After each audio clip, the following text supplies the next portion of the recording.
चल रहा है इसमें सरकार अभी तक अपनी जगह से नहीं हिली है। 8 दौर की बातचीत हो चुकी है और 8 बार सरकार ने हर बार गोल गोल बात करके घुमा दिया है।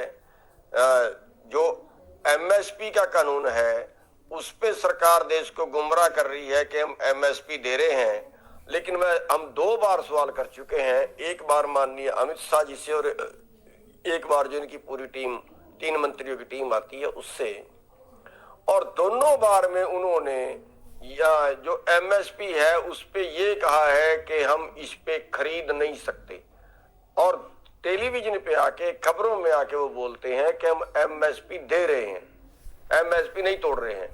अब समझने वाली बात है, एमएसपी देना और चीज है, एमएसपी पे खरीदना और चीज है। एमएसपी मक्के का तय किया 1850 रुपए, लेकिन खरीदा 1 क्विंटल नहीं, तो एमएसपी तय तो किया लेकिन खरीदा नहीं, तो वो खरीद नहीं रहे। और उसकी वजह से आज जो देश के किसान है, एमएसपी जो न्यूनतम जिसको बोलते हैं, कम से कम जिसको बोलते हैं, आज उस कम से कम भाव से भी 3 से 4 लाख करोड़ रुपए के बीच, करीब करीब 4 लाख करोड़ रुपए, उससे भी कम मिल रहा है किसानों को।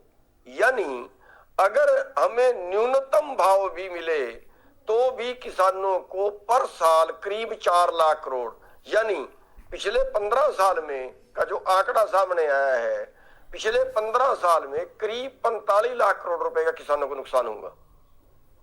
बड़ा मैटर, उस पे सरकार टस से मस नहीं हो रही है। दूसरा जो अभी कानून बनाए हैं, इससे पूरा कृषि व्यापारी ये भूल जाएं, ये कह रहे हैं किसानों का फायदा होगा, लेकिन ये किसान के लिए बनाए ही नहीं गए, ये बनाए गए हैं कृषि व्यापार के लिए। और किसान व्यापार नहीं करता, व्यापार व्यापारी करता है, व्यापार कंपनियां करती हैं। बड़ी समझने की बात है, इसके ये उत्पादन बढ़ाने के लिए या उसके किसी और काम के लिए या उसको किसानों को अमीर बनाने के लिए कानून नहीं बनाए गए, ये कृषि व्यापार के लिए बनाए गए। और इससे सरकार पूरी तरह से बीच से बाहर हो रही है। जैसे फैक्ट्री कोई चीज बनाती है, फैक्ट्री उसको कहीं बेचे कहीं ना बेचे, उसकी मर्जी है, सरकार बीच में नहीं है। इसी तरह से किसान जो पैदा करे उसको कहीं बेचे कहीं ना बेचे, ये उसकी मर्जी है। और जब उसकी मर्जी होगी तो जब खरीदने वाला कोई, सरकार जब बीच से बाहर हो जाएगी तो व्यापारी अपनी मर्जी का भाव लगाएगा, अपनी मर्जी से लुटेगा। यानी मोटे तौर पे ये मान लीजिए कि एक तरफ सरकार डब्ल्यूटीओ में चली गई है, मोटे तौर पे जो इसका रिजल्ट निकलने वाला है वो ये है कि सरकार खरीद से बाहर होगी, सारा माल व्यापारी खरीदेगा, पूंजीपति खरीदेंगे, और वो वर्ल्ड मार्केट के रेट पे खरीदेंगे, ना कि हिंदुस्तान की मार्केट के रेट पे। अगर उनको मलेशिया से खाद्य तेल सस्ता मिलेगा तो हिंदुस्तान से सस्ता खरीदने की जरूरत नहीं है, मोटे तौर पे मानिए। अगर उनको मक्का अमेरिका से सस्ता मिलेगा तो हिंदुस्तान से खरीदने की जरूरत नहीं है। अगर उनको चीनी ब्राजील से सस्ती मिलेगी तो हिंदुस्तान से भी ब्राजील के रेट पे खरीदेंगे। यानी पूरी दुनिया में जहां से सबसे कम भाव पे मिलेगा वहां से खरीदेंगे, और जहां सबसे महंगे भाव पे बिकेगा वहां बेचेंगे। अब पूरी दुनिया का जो वर्ल्ड लेवल का मुकाबला हिंदुस्तान नहीं कर सकता। हिंदुस्तान की परिस्थितियां अमेरिका के बराबर नहीं है, मलेशिया के बराबर नहीं है। अमेरिका में 10 वर्ग किलोमीटर की एक किसान की एवरेज है। अमेरिका में 43 लाख रुपए पर किसान की सब्सिडी है। हिंदुस्तान में 82% किसान 2.5 एकड़ से कम वाले हैं। हिंदुस्तान में खेती रोजगार है, अमेरिका में खेती बिजनेस है। ये अंतर है। अमेरिका में आदमी की जिंदगी की जो टोटल सुविधाएं हैं, जो टोटल उसके जिंदा रहने के लिए चाहिए, वो जिम्मेवारी सरकार की है। हिंदुस्तान में ऐसा कुछ नहीं है। हिंदुस्तान में सारे खर्चे खुद उठाने पड़ते हैं। इसलिए हिंदुस्तान के मापे की ये कानून नहीं है। वो कम से कम भाव मिलेगा पैदा करने वाले को, और फिर ज्यादा से ज्यादा भाव में बेचेंगे खाने वाले को।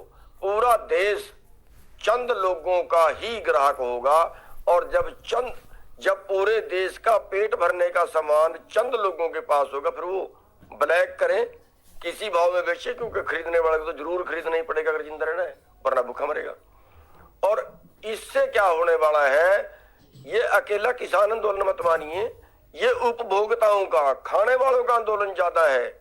क्योंकि खाने वालों को तो क्या 80 रुपए किलो में प्याज लेके खा सकते हैं, क्या 40 रुपए किलो में आलू लेके खा सकते हैं, क्या आप 200 रुपए किलो में दाल लेके खा सकते हैं। तो खाने वालों का आंदोलन ज्यादा है, इसलिए जो बीच का मुनाफा होगा वो मोटा मुनाफा कंपनियों को जाएगा, यानी जनता की जेब से पैसा निकलेगा और बड़े पूंजीपतियों की जेब में जाएगा। और हालत क्या होंगे? हालात ये होंगे कि इससे पूंजीपतियों की आमदन बढ़ेगी, आम जनता की जो जेब है वो कटेगी। और आज जहां एक आदमी की आमदन 90 करोड़ प्रति घंटा है और अभी उसी की और बढ़ाने के कानून बना दिए, और दूसरे आदमी की हमारे देश में 9 रुपए प्रति घंटा नहीं है। अगर 9 रुपए प्रति घंटा तो भी उसका पेट चल जाए। हमारे लोग में भूखमरी, हमारे देश में भूखमरी आज 107 देशों में 94 देश में स्थान पे खड़ा है हमारा देश भूखमरी में। सोने की चिड़िया था ये, और लेकिन कानून ऐसे बने कि अब मिट्टी की चिड़िया भी नहीं बचा। और अगर ये कानून बनते हैं, अगर ये कानून तो बन गए हैं, अगर ये नहीं तोड़वा पाते आप लोग, तो फिर ये मानिए कि और भुखमरी बढ़ेगी, करोड़ों लोग और भुखमरी का शिकार होंगे, हमारे हिंदुस्तानी होंगे, आम जनता होगी। इसलिए इस आम जनता को जंग के मैदान में निकल आना चाहिए।